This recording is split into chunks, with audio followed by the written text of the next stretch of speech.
Muito bem, senhoras e senhores, estamos de volta. Vamos falar aqui nesse bloco sobre os tipos de texto, assunto que também aparece aí na sua prova e que você precisa ter essa teoria muito certinha na sua cabeça. Joia? Vamos começar então? Quais são os 4 tipos de texto que aparecem? Então aqui, ó, narrativo, dissertativo, descritivo e injuntivo. Então o que você precisa saber são as principais características de cada um deles, porque as bancas cobram isso. Então, vamos lá, galera. Como é que você vai identificar um texto como narrativo? É aquela história lá da tia Maricleia. É muito simples isso, né? O texto narrativo é aquele texto que efetivamente conta uma história. Claro, na sua prova de concurso público não vai aparecer a história do Chapeuzinho Vermelho. Lógico, né, meu filho? Nós crescemos. Mas vai aparecer uma contação de um fato. Então, veja bem. O texto que nós acabamos de analisar, fazendo todo aquele esquema da primeira leitura, segunda leitura, criação do fluxograma, aquele texto é um texto narrativo. Você viu o que o autor fez? Ele contou uma história ali, não uma história fictícia, tá? Mas ele nos mostra uma sequência de acontecimentos, uma sequência de fatos. Então, tome nota dessa expressão. Texto narrativo, ele caracteriza uma sequência de acontecimentos, uma sequência de fatos que ocorreram. E foi exatamente isso que apareceu no nosso texto Parque em Chamas. Os incêndios que aconteceram na Serra tal, depois no Parque tal, na semana passada, e no outro dia foi para lá, e depois foi para lá. Então, neste texto, nós temos uma sequência de acontecimentos, uma sequência de fatos, ou ainda uma sequência de ações. O texto narrativo, ele se caracteriza por ter a predominância dos verbos no pretérito do indicativo.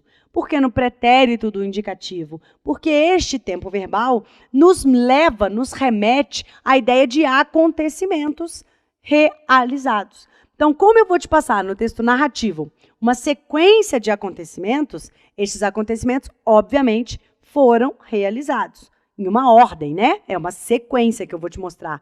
E como eles já foram realizados, o pretérito do indicativo cabe muito bem para caracterizar, cabe muito bem para revelar estes acontecimentos. Então, você tome nota também de que o tempo predominante no texto narrativo é o pretérito do indicativo. Por que isso, Rafaela? Porque ele vai pontuar, ele vai fazer menção a acontecimentos que se situam onde? Em um pretérito. E aí ele vai te mostrar a sequência destas ações que já ocorreram. Tudo bem? O texto narrativo tem esta predominância, sequência de ações, sequência de fatos, sequência de acontecimentos e verbos no pretérito do indicativo. Muito bem? E o texto descritivo, Rafaela? O texto descritivo é o texto que faz uma descrição. Ah, até aí, professora, você não falou nada. Concordo com você. Vamos começar a falar, então. O que você deve entender como uma descrição? Entenda a descrição como apontamento de características. Então, se no texto narrativo eu aponto os fatos, os acontecimentos e a sequência destes acontecimentos, no texto descritivo, eu aponto as características. Essas características podem ser de um indivíduo, de um animal, de um ambiente. O texto descritivo é chamado de um texto que revela, que mostra, que traduz uma fotografia. Então, você pode tirar a fotografia de uma cena, você pode tirar a fotografia de um ambiente. Você vai entender o texto descritivo como se você tivesse uma imagem dentro de uma moldura e você fosse me mostrar o que tem nessa imagem. Perceba, se você tem uma imagem, nessa imagem você não tem uma sequência de acontecimentos. A imagem é algo mais estático. Então, você vai caracterizar, você vai mostrar o que tem naquela imagem. Só que em uma imagem, você não tem sequência de acontecimentos. Em uma imagem, você tem características. Características de um ambiente, de uma pessoa, de uma roupa, de um objeto, de um animal. Quais são os verbos que cabem muito bem para uma descrição? Bom, nós temos o presente do indicativo. Então, fulaninha é assim, é assado, ele tem o caráter dessa forma, ele pensa de determinada maneira. Ó, não estou contando história, eu estou só caracterizando, né? Ele pensa de determinada maneira, uma característica dele. Não estou dizendo o que ele fez. Se eu digo o que ele fez, aí eu estou passando por um aspecto narrativo. Se eu digo como ele é, aí eu estou, então, em um aspecto textual descritivo. Então, primeiro, presente do indicativo, além do presente do indicativo. Eu também tenho o pretérito imperfeito.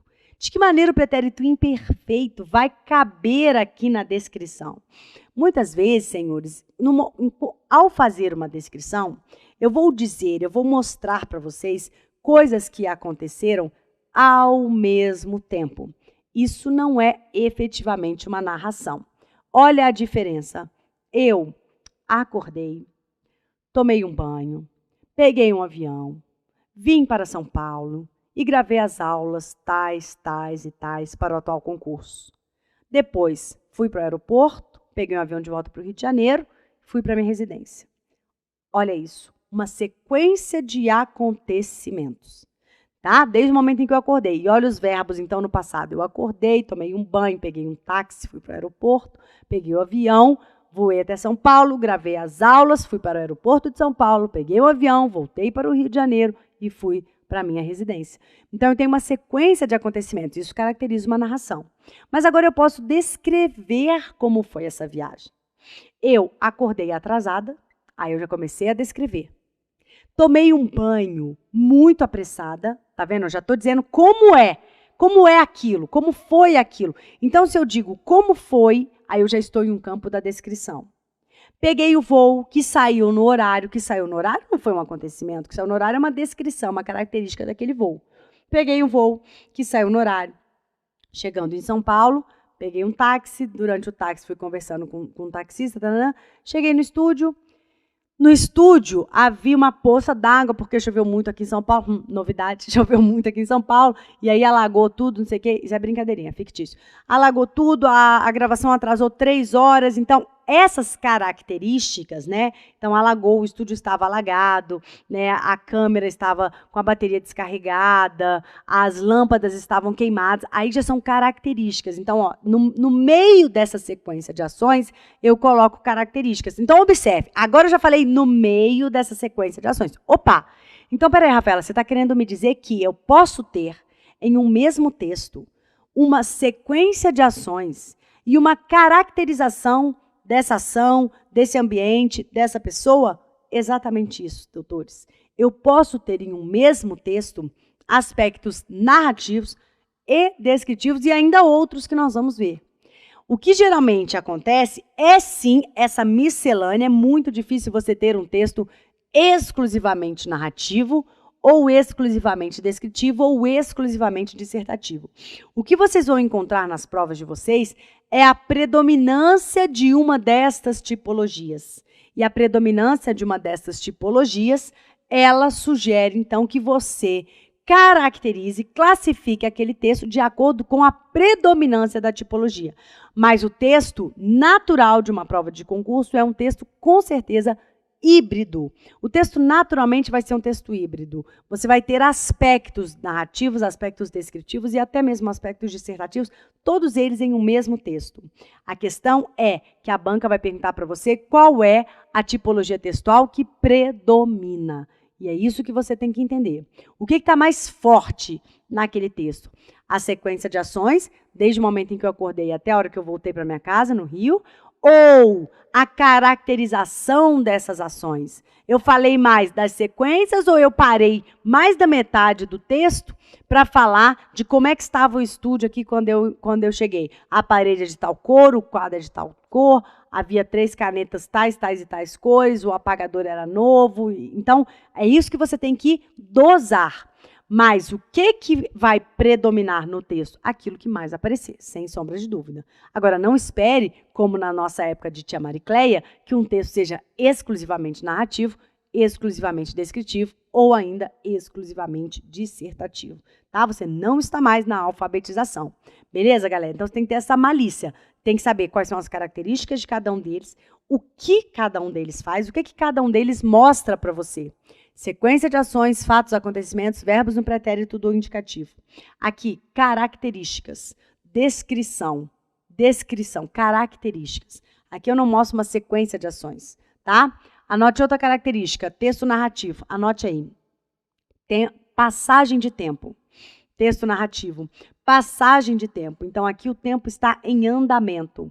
Agora, anote a característica do tempo do texto descritivo. Anote. Tempo estático. Aqui o tempo está parado. Eu estou parada e aí eu posso descrever uma cena. Quando eu cheguei, eu até posso ter ações nessa descrição. Quer ver? Vou te dar um exemplo de um texto descritivo em que eu descrevo uma cena. Se eu descrevo uma cena, claro que eu vou descrever ações. Então, veja bem, ó. Quando eu cheguei ao estúdio, fulano estava configurando o computador, enquanto ciclano estava regulando as luzes, enquanto Beltrano estava aspirando o carpete. Tá vendo? Essas três ações aconteceram concomitantemente. Quando você tiver uma ação, ou mais de uma, obviamente, né? Quando você tiver mais de uma ação, e essas ações acontecerem concomitantemente, que vale dizer ao mesmo tempo, então você tem um aspecto descritivo, porque recorde-se, eu falei que o texto narrativo, ele me traz uma sequência de ações. Sequência, uma ação após outra ação e após outra, e assim sucessivamente. No texto descritivo, eu até posso mostrar ações, mas o que vai diferenciar as ações do texto narrativo das ações do texto descritivo? A estaticidade temporal.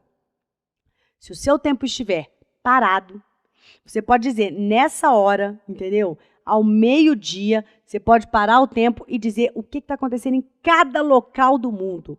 Isso não é uma sequência de ações. Isso vai ser uma descrição. O que cada habitante do planeta estava fazendo agora, ao meio-dia do dia tal?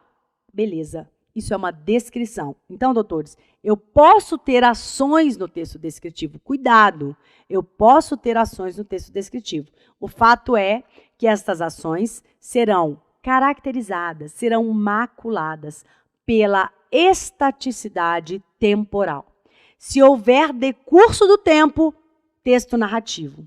Se houver tempo parado, tempo estático, texto descritivo. Joia? Então, no texto descritivo, você vai até encontrar passado, você vai até encontrar o tempo pretérito, os tempos verbais no pretérito, mas não um pretérito perfeito, como é característico do texto narrativo, e sim um pretérito imperfeito, porque uma das significações do pretérito imperfeito é exatamente caracterizar ações simultâneas. Enquanto Rafaela lia, Juliana cozinhava. Percebam, os verbos lia e cozinhava estão no pretérito imperfeito do indicativo. E estas ações acontecem concomitantemente, ao mesmo tempo. Então, são ações que caracterizam uma descrição e não propriamente uma narração, porque não houve a sequência de uma ação para outra, houve a concomitância. Se houve a concomitância, é porque o tempo está estático, pelo menos para aquelas duas ações. Joia? Vamos prosseguir, então, o nosso terceiro tipo de texto, que é importantíssimo, despenca, inclusive para alguns de vocês. Provavelmente você pode ter uma prova discursiva, e na prova discursiva você vai ter que criar um texto dissertativo. Então, vamos para a nossa terceira tipologia textual, que é o texto dissertativo. Ok. Qual é a característica básica do texto dissertativo? O texto dissertativo vai argumentar, vai defender uma ideia. Então, o texto dissertativo é um texto de opinião. Não significa que eu vou ter a primeira pessoa gramatical, que é a marca gramatical de uma opinião, concorda comigo?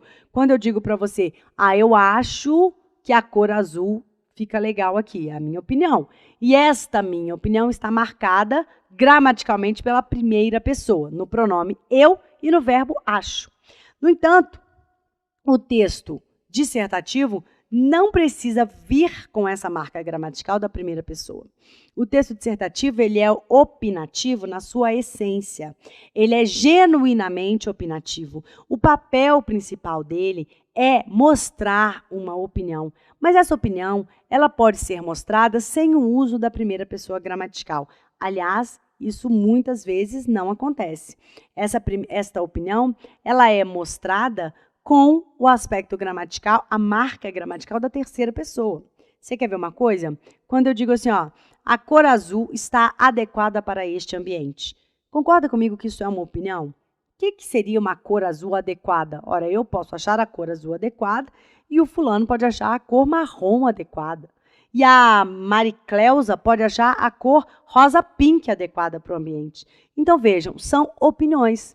Mas a maneira como eu transmito a minha opinião não é marcada gramaticalmente pela primeira pessoa. Eu posso transmitir essa opinião sem colocar a primeira pessoa. Eu digo apenas, a parede azul está adequada para esse ambiente. Isso é uma opinião por essência, na sua essência. Essa é genuinamente uma opinião. E sendo genuinamente uma opinião, ela então caracteriza, ela marca uma dissertação. A dissertação é a apresentação de um ponto de vista e é a defesa deste ponto de vista. É a defesa dessa argumentação. Como é que eu vou argumentar para defender aquela ideia? Dissertar é você apresentar uma ideia e defendê-la. Dissertar é você mostrar qual é o seu ponto de vista. Dissertar é você evidenciar qual é a sua opinião. Essa opinião ela pode ser marcada gramaticalmente com o uso da primeira pessoa, eu acho que a cor azul está ótima, ou com o uso da terceira pessoa. E aí, é claro, eu dou a esta opinião um caráter, um valor universal. É como se a minha opinião fosse uma verdade universal. Quando eu digo a cor azul é a melhor para esse ambiente, é a minha opinião.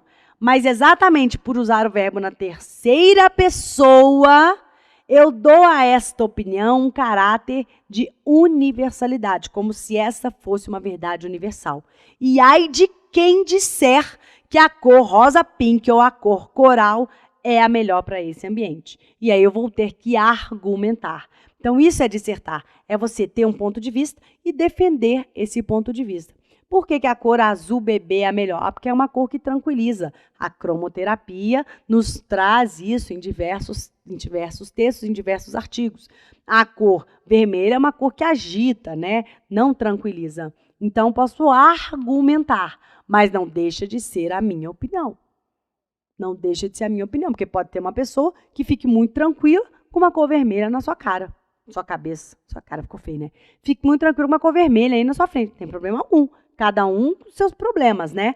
Mas o fato é, entendam, dissertar é opinar. Opinar e, obviamente, defender essa opinião.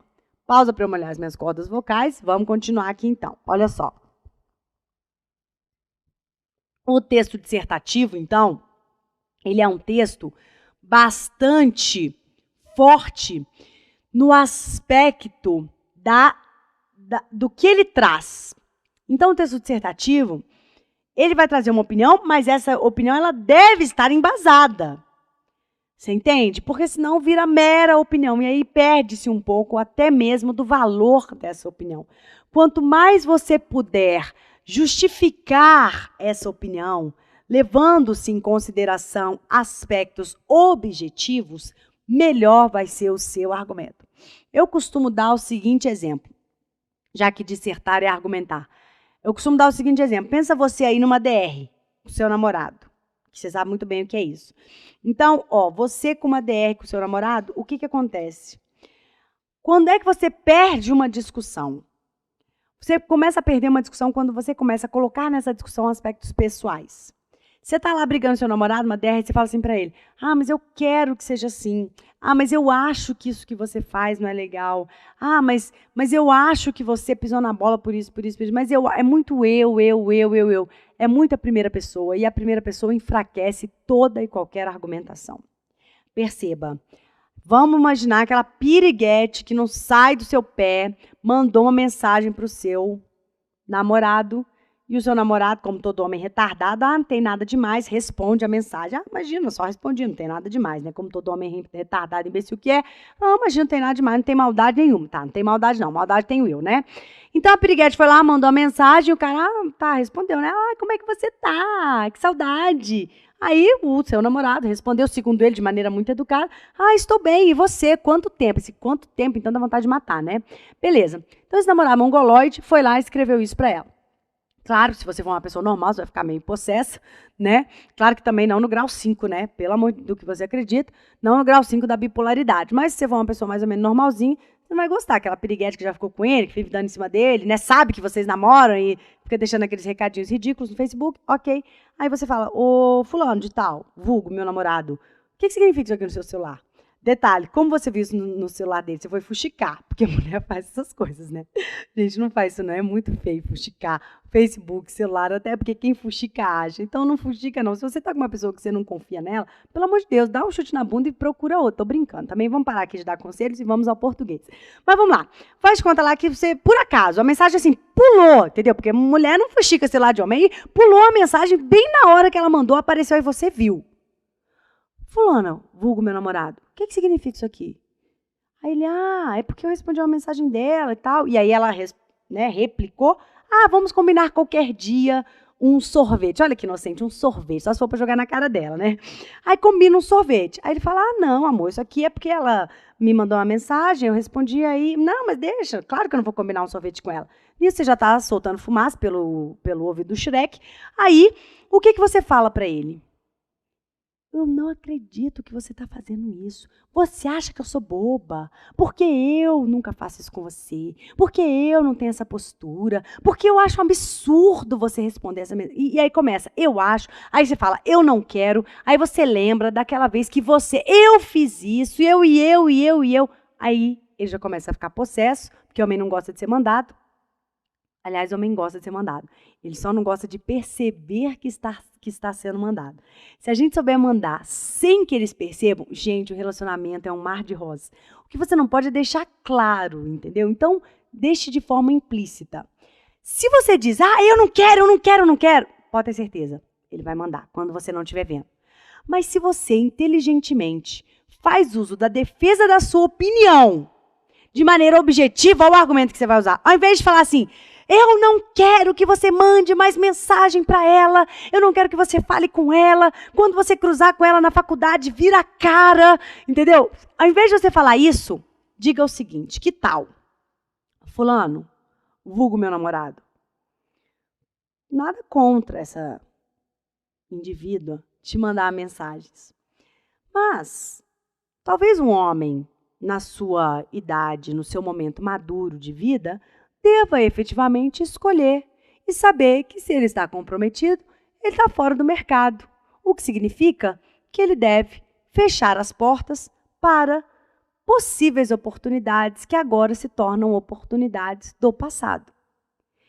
Você não colocou ali nenhum chilique, você não colocou nenhum valor emocional, você não colocou ali nenhum momento daquele seu chilique de adolescente, de bater o pé, porque mulher de vez em quando faz isso, bate o pé, não sei o quê, dá um chilique, dá um tapinha nele, tô brincando. Você usa um argumento objetivo. Poxa, mas pessoas maduras já conseguem resolver essa situação, deixar claro aí que não há espaço para ela. Mas sem dizer que é você que está querendo aquilo, sem dizer que é você. Eu não devia ter dado esse exemplo, não, porque agora os mongolóides dos homens vão saber mais ou menos como as coisas funcionam. Mas não tem problema, porque mesmo assim a gente é mais inteligente, a gente consegue articular. Mas brincadeiras à parte, o que eu estou querendo dizer para você é o seguinte. Enquanto você, ao defender um argumento, colocar marcas de pessoalidade, você perde força nesse argumento. É muito mais agressivo para o seu namorado e vai fazer muito menos efeito você dizer para ele, eu não quero que você fale com ela, um simples capricho, do que você se valer de um argumento objetivo. Poxa, nós estamos namorando, né? E o namoro exige um certo distanciamento de casos do passado. Acabou. Não é você que é a ciumenta, é o namoro que é assim. Consegue perceber a diferença? Então, um texto dissertativo que você vai encontrar na sua prova é um texto que traz sim uma opinião, mas muito provavelmente uma opinião que não trará marcas gramaticais da primeira pessoa. Então, lembra da história. Não é que, eu acho, eu não quero que você fale com ela. É o quê? Usa a sua opinião como argumento de autoridade, como verdade universal. Fulano de tal, o namoro exige que se corte determinadas relações com o passado. Beleza? Então, dessa maneira, você consegue distanciar. A gente entende o texto dissertativo como a defesa de uma opinião, porém, gramaticalmente falando, esta defesa não vem carregada com o uso da primeira pessoa. Não vem carregada com o uso da primeira pessoa. Tudo bem, galera? Esses são os 3 principais tipos de texto que aparecem na sua prova. O que você tem que ser capaz é de identificar qual é a predominância. Só que a gente tem um 4º tipo de texto, que é o chamado texto injuntivo. E essa palavra, quando aparece em prova, o aluno se descabela, porque ele não sabe o que é um texto injuntivo. Não é nada demais. O texto injuntivo, você vai anotar o seguinte. Deixa só eu falar. O texto dissertativo, a marca gramatical, verbos no presente do indicativo. E na terceira pessoa. Primeira pessoa, não. Verbos no presente do indicativo e na terceira pessoa. O que não significa dizer que você não vai encontrar dissertação na primeira pessoa. Claro que vai, tá? Mas o ideal é que ela apareça na terceira pessoa. Agora sim, o texto injuntivo, anote aí no seu material. O texto injuntivo é aquele texto que faz uma recomendação. Simples assim. É o texto que te mostra um fazer. Ele te ensina um fazer. Ele faz apontamentos de como realizar. Então, ele traz, ele explica um fazer, ele explica um realizar. Este é o texto injuntivo. Beleza? Por exemplo, uma receita de bolo é um texto injuntivo. Tá lá. Pegue uma tigela de 500 ml. Quebre 3 ovos. Coloque 200 gramas de farinha. Bata na batedeira por 15 minutos. Unte a forma. Deixe no forno por 25 minutos. Entendeu? Então, o texto injuntivo, ele te ensina a fazer. Receita de bolo. Quer ver outra coisa? Manual. Manual de tudo que você imagina. Manual de filmadora, manual de câmera fotográfica, manual de carro, Como calibrar o pneu do seu carro, como montar a filmadora. Quando você compra um jogo, tem um jogo lá de tabuleiro, como jogar, quais são as regras. Aquilo é um texto injuntivo. Só que como é que isso vai aparecer no concurso? Claro, não vai aparecer uma receita de bolo, não vai aparecer um manual de carro, não vai aparecer isso. Como que isso vai aparecer no seu texto? O texto injuntivo, geralmente, ele vem intrincado aqui, ele vem mesclado com o texto dissertativo, muito provavelmente. Por quê? Porque se no texto dissertativo eu defendo uma ideia, para tentar te convencer, eu posso te sugerir como realizar um passo a passo. Por exemplo, eu quero defender a ideia de que a melhor maneira de se planejar as férias é começar a planejar essas férias com antecedência. Então, a minha ideia, a minha tese é que as suas férias devem ser planejadas, devem ser começadas a planejar assim que você retorna das férias. Então, você viajou, retornou hoje, começou a trabalhar hoje. Hoje você começa a programar as suas próximas férias. Hoje, Rafaela, com tanta antecedência, sim.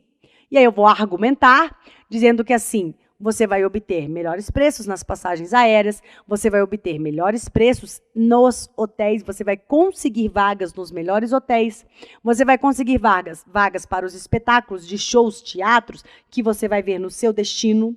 Você vai ter tempo para fazer pesquisa sobre aquele local, a culinária daquele local, os costumes, quais são os pontos turísticos. Então, essa é a minha opinião. E aí, então, dentro dessa opinião, eu digo a você, assim que retornar de viagem, no primeiro mês, defina o local das suas próximas férias. No segundo mês, vá a uma agência de viagem e pesquise os pacotes para este local. No terceiro mês, faça o pagamento dessa viagem, para que você parcele mais vezes. No quarto mês, faça uma pesquisa na internet para pontuar quais serão os lugares visitados na viagem. No quinto mês, sexto mês, já nem sei mais onde eu estou. Depois que você fez lá a programação, aí nesse sexto mês você vai fazer o quê? Aí você vai arrumar a mala, lógico. E no outro mês, tirar a passagem e ir para o aeroporto. Então, veja, de acordo com a minha defesa do ponto de vista, para ajudar a defender o meu ponto de vista, eu posso, dentro desse texto dissertativo, colocar esse passo a passo. Porque aí eu te ensino como atingir o objetivo que eu acho que é o melhor, sem dizer que eu acho que é o melhor. Eu posso começar o meu texto dizendo assim, ó, planejar as férias é algo que deve ser feito assim que se retorna das férias anteriores. Essa é a minha opinião. Você pode achar melhor planejar as férias mais perto do fim do ano, porque aí você sabe exatamente quanto você vai ganhar de 13º, você sabe exatamente qual vai ser o seu período de férias, você sabe exatamente quantas pessoas efetivamente vão com você, enfim. Você pode ter uma outra opinião, entendeu? Então, é o que eu falei, dentro de um texto dissertativo, que é a minha opinião, eu posso colocar esses aspectos injuntivos, que são os aspectos que me ensinam como fazer, como realizar alguma coisa. Se você encontrar no seu texto, se você visualizar alguma espécie de passo a passo, você tem um texto injuntivo. No texto que nós lemos, Parques em Chamas, nós não temos nenhum aspecto injuntivo lá.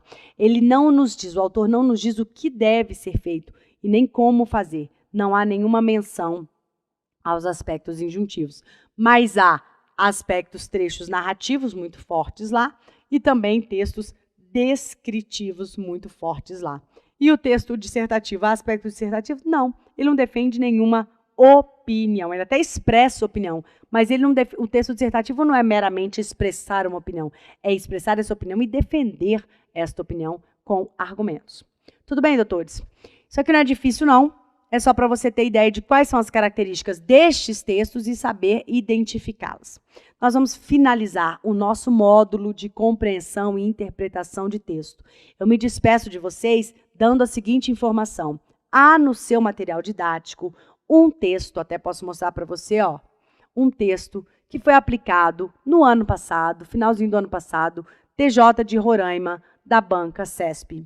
Por que eu deixei esse material aqui? Porque fica a sugestão que você já tem um texto aqui para praticar, para que você, então, pratique todo aquele passo a passo, né, aquele texto injuntivo, aquela metodologia injuntiva de como ler um texto, como grifar um texto, como fazer o fluxograma de um texto e como efetivamente responder as questões que versam sobre esse texto. Então, eu deixo no seu material de apoio este material extra para que você tenha já em mãos algo para começar a praticar. Tá tudo bonitinho, tá com gabarito? Faça bom proveito, mãos à obra, manda ver. A gente se vê no nosso módulo número 2. Muito obrigada pela presença, pela atenção de todos vocês.